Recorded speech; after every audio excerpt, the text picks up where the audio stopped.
একটি ছোট গ্রামের পল্লী অঞ্চলে রাহুল এবং সুমন দুই বন্ধু বেঞ্চে বসে গল্প করছে। সুমন, আমাদের বন্ধুত্ব কেমন সুন্দর, না?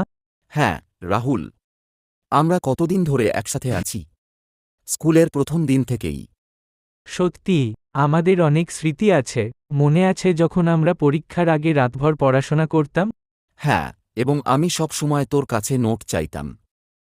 কত না গল্প হতো, কতবার বেড়াতে যেতাম।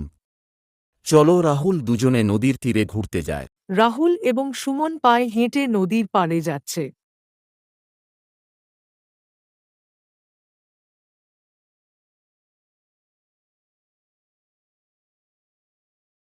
সুমন, আজ নদীতে সাঁতার কাটব? আমি সাঁতার কাটতে পারি না, রাহুল। চিন্তা করিস না, আমি তোকে শিখিয়ে দেব।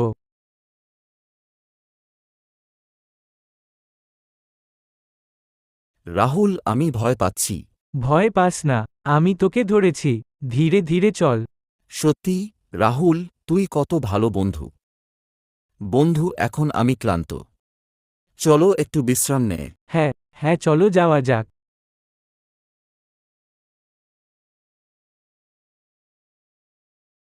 চলো সুমন, এখানে বিশ্রাম নেওয়া যাক। এই বলে তারা দুজনে একটা গাছের তলায় বিশ্রাম নেয়।